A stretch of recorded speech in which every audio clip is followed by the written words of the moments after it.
Muito boa noite. Sexta-feira é chegado o período da pausa, o período de descanso, que é tão sagrado quanto o período do trabalho. O descanso, o oposto do trabalho, o ócio, é base para muitas atividades nobres, a começar pelo próprio descanso, que nada tem de problemático, é uma parte fundamental do trabalho.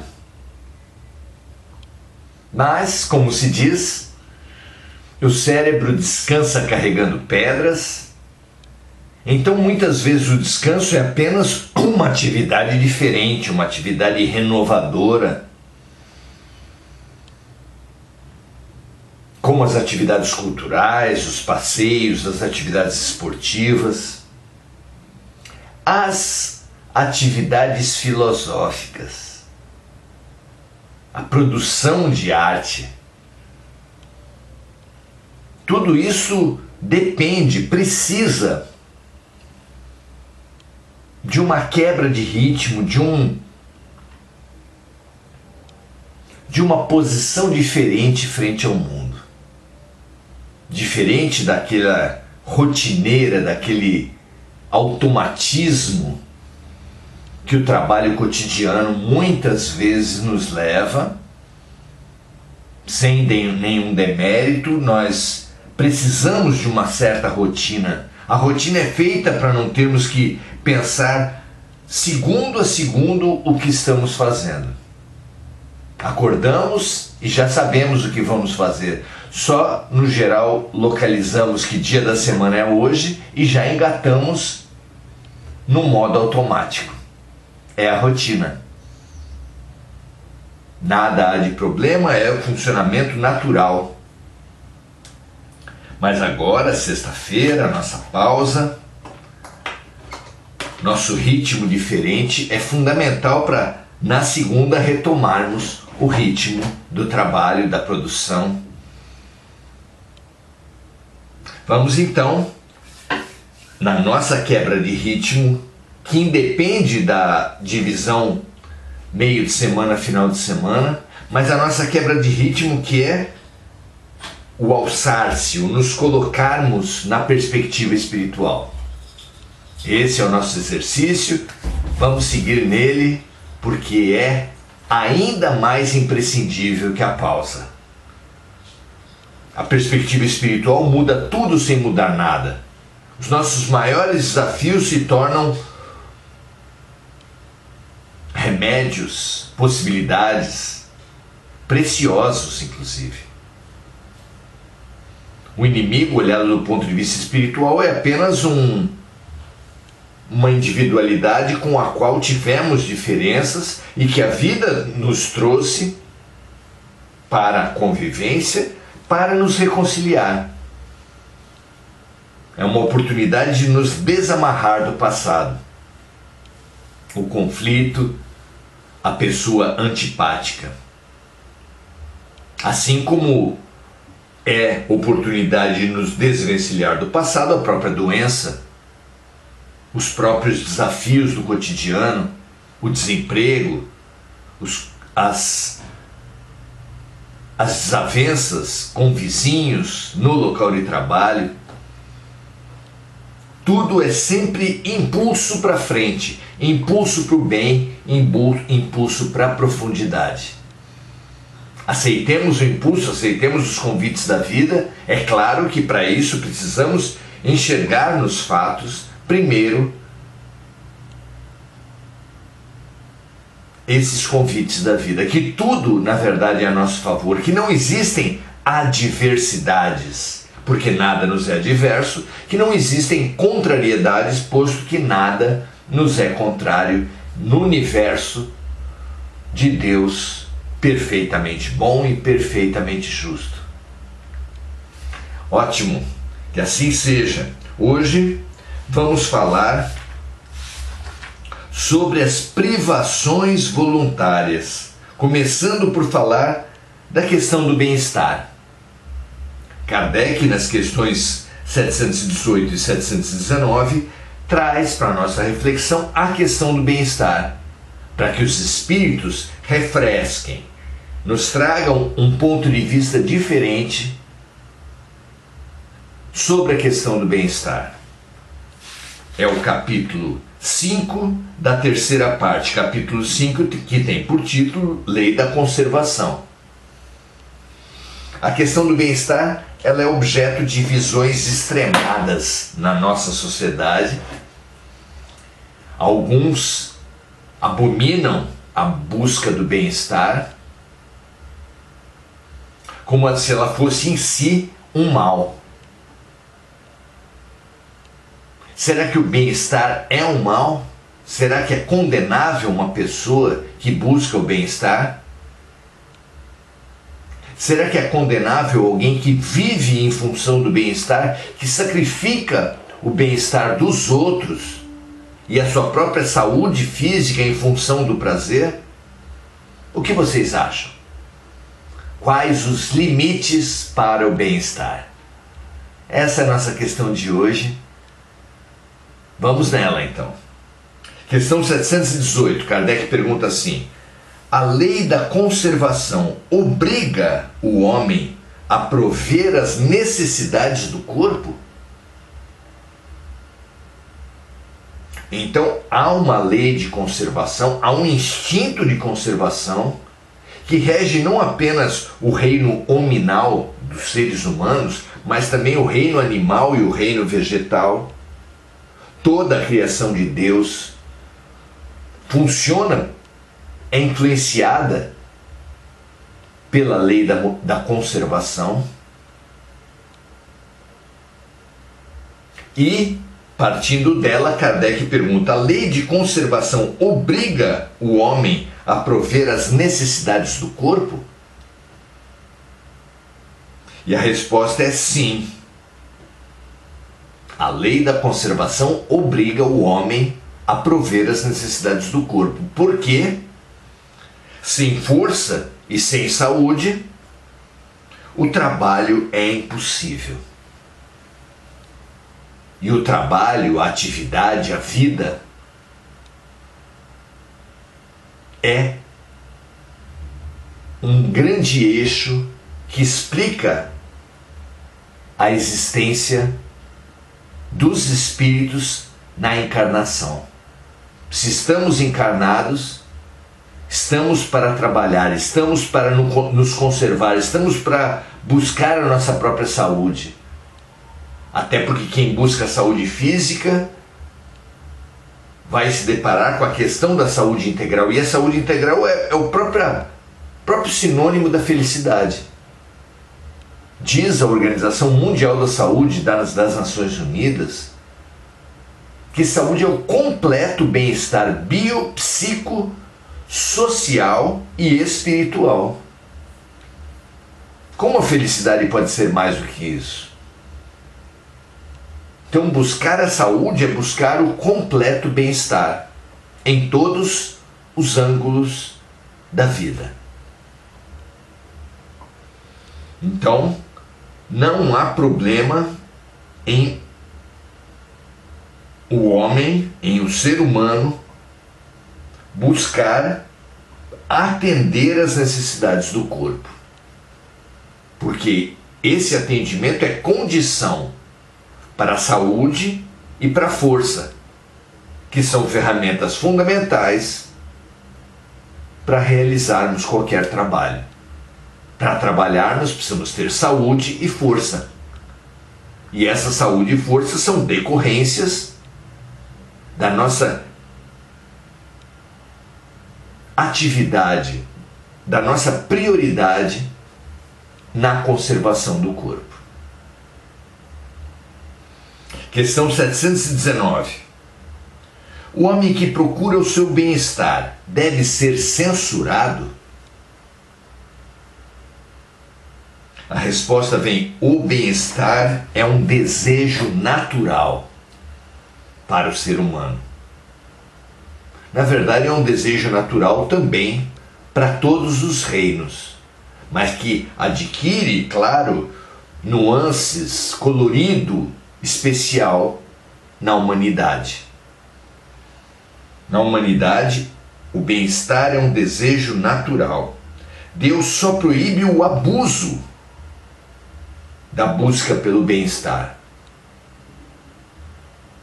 Olha só que interessante.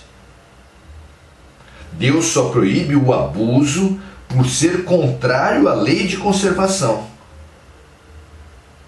O abuso na busca por bem-estar é contrário à lei de conservação. E quando é que se abusa do bem-estar? Vamos ver isso. Assim, Deus não condena a procura pelo bem-estar desde que, e aí aparece claramente colocada a questão do abuso, desde que ele não seja conseguido às custas de outras pessoas. Terrível a felicidade que se firma sobre a infelicidade alheia. Assim como a propriedade conquistada em cima do roubo à propriedade alheia. A saúde conquistada em cima da doença do outro. Claro que isso não pode ser saudável, claro que isso não pode estar de acordo com a lei de Deus. Então Deus não condena a procura pelo bem-estar, desde que ele não seja conseguido à custa de outras pessoas, primeiro critério. Nem venha enfraquecer as forças físicas e morais do homem. E aí então surge esse segundo ponto de reflexão fundamental. Existem atividades em que o homem busca, que o ser humano busca, no sentido do seu bem-estar, dedicando-se à conquista do bem-estar, mas que enfraquecem as forças físicas? Claro que sim. O bem-estar buscado, idealizado pela humanidade é o bem-estar de não fazer nada. Por exemplo, como se o ócio, como se o fazer nada fosse sinônimo da própria felicidade. Veja que isso está expresso na própria palavra aposentadoria. Aposentadoria é palavra que agrega ideais de felicidade. Afinal de contas, ganha-se dinheiro sem trabalhar.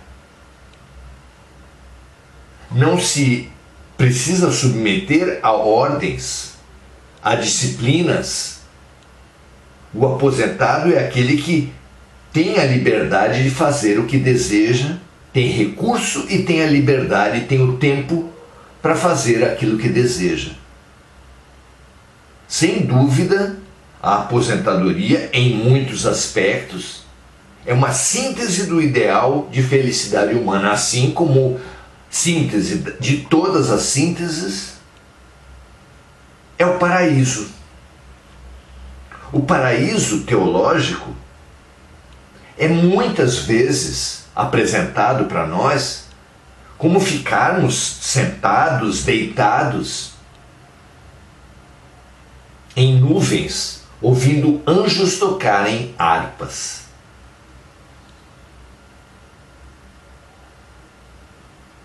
Mas esse não trabalho, que apenas é resultado da busca do bem-estar,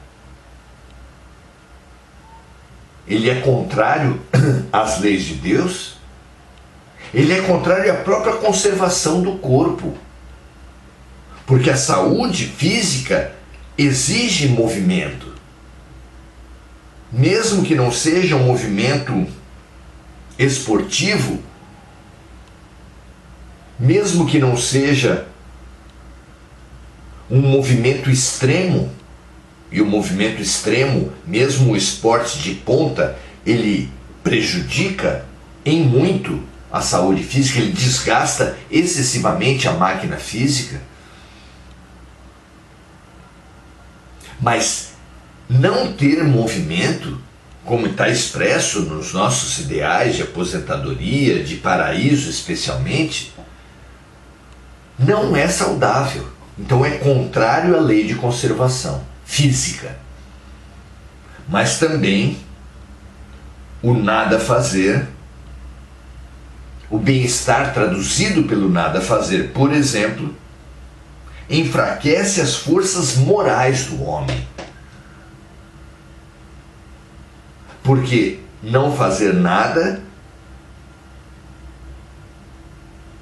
afasta a criatura humana da fabulosa fonte de bem-estar que é o ser útil, que é o servir, que é o contribuir, que é o crescer, tudo isso propiciado pelo trabalho.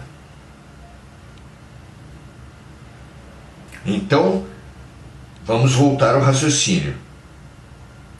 Deus não condena a procura pelo bem-estar, desde que ele não seja conseguido, à custa de outras pessoas, pela exploração, pelo abuso, pelo uso das pessoas, pela enganação, pelo roubo, pelo crime. Claro que esse bem-estar criminoso não é aprovado por Deus, mas Deus também condena aquele bem-estar que venha enfraquecer as forças físicas e morais dos homens. Porque é um bem-estar ilusório, porque é um bem-estar que leva ao mal-estar, porque é um bem-estar que leva à doença física e à debilidade moral, porque baixa autoestima,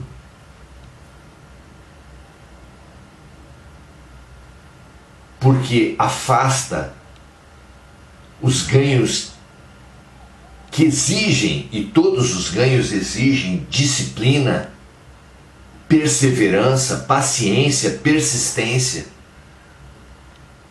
E o não fazer nada boicota, joga fora todas essas preciosas ferramentas. Então, somos todos abertos, somos todos permitidos em nossa busca por bem-estar. Deus não se opõe que os seus filhos busquem o bem-estar, mas esse bem-estar individual é condenável se obtido à custa do bem-estar dos outros. Se eu, para ter mais prazer, há seres doentios cujo prazer sexual depende da dor do outro.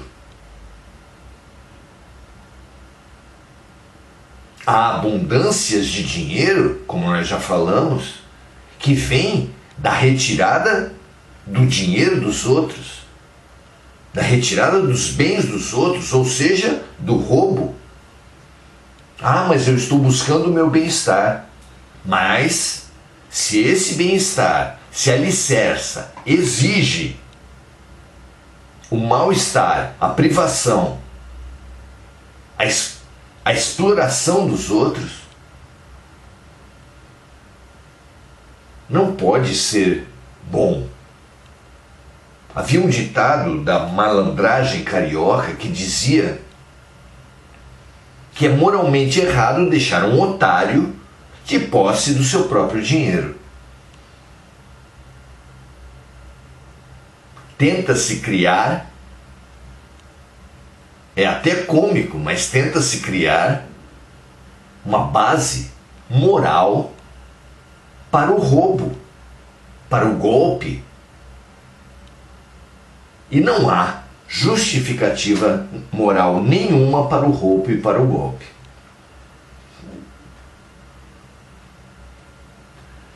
Entender isso, entender que a nossa busca por bem-estar desde que cumpridas as exigências de não prejudicar a ninguém. Se você ganha o seu dinheiro sem prejudicar ninguém,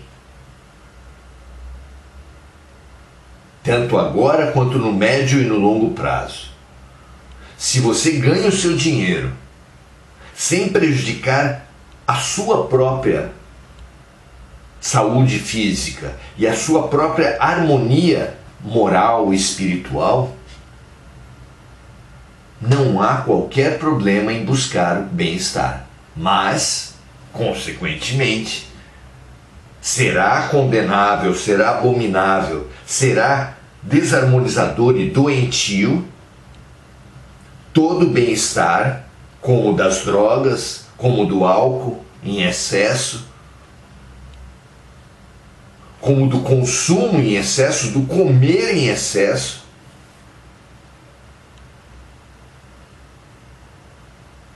Do controlar as outras pessoas. Tem gente que tem prazer em controlar, em dirigir as outras pessoas. E claro que isso nada tem, nem mesmo de bem-estar, porque é um bem-estar que leva ao mal-estar, não apenas dos outros, mas de si mesmo. A pessoa que tem esse prazer imediato, ela baixa sua autoestima, ela desarmoniza as suas energias, angaria ódios, angaria raivas. E é claro que essa energia doentia, essa energia destrutiva, obtida a pretexto de bem-estar, na verdade, desarmoniza, adoenta e mata até. Muito interessante que nós entendamos nada a ver com o bem-estar, mas que o bem-estar precisa ser refletido sob esses pontos de vista. Repetimos, não prejudicar a ninguém. E 2, não prejudicar a nós mesmos no aspecto físico, nem no aspecto moral e mental. Analisemos como nossas buscas, como nossos movimentos, nossos negócios, nossas relações comerciais, nossas relações afetivas, se elas deixam essas marcas, se elas deixam rastros de indignação, de raiva, de ódio, porque nada justifica esse tipo de bem-estar. Muito bom. É fundamental revermos os nossos valores a todo tempo, refletirmos sobre que princípios têm orientado nossas vidas.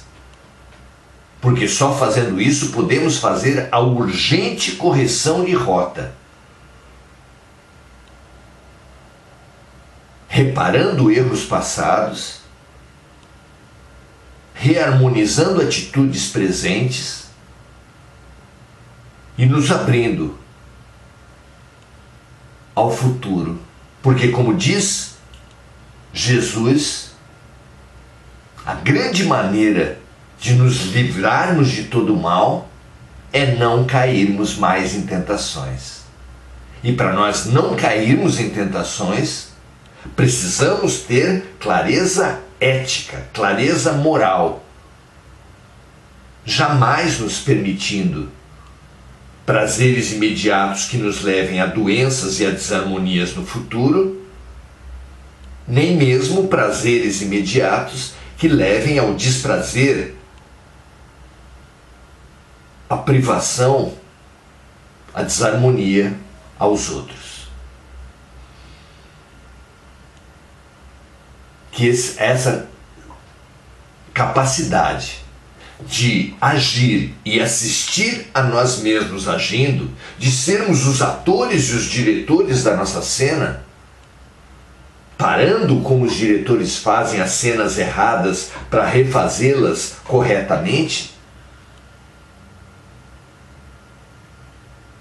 é uma grande ferramenta do ser. Busque a capacidade de se observar, de se analisar, primeiro ao final de cada dia. E fazendo isso com persistência, adquiriremos a capacidade de refletir antes mesmo de tomarmos as decisões. E isso nos livrará de todo mal, porque fará com que não caiamos mais em tentações. Que assim seja para toda a humanidade, que essa busca da lucidez ética, da lucidez moral, banhe todas as pessoas em todos os seus atos, o quanto antes. Que assim seja, graças a Deus. Vamos então saudar nossos amigos de estudos, nossos colegas de classe, Marco Aurélio Trindade, saudando a Linda Noite, Adelaide Dias, a mesma coisa, Enílica Jazeira, que assim seja, Mônica Silva expressando sua gratidão, assim como Gugu Souza, Mônica lembrando de amigos encarnados e desencarnados, Rosângela Hauptmann trazendo o seu boa noite, como Enílica Jazeira, como Célia Jacobs, André Salvatore. Muito bom estarmos aqui. Compartilhem essa nossa reflexão, porque pode ser, eu pelo menos acredito que sim, que ajude mais pessoas nessa reprogramação ética.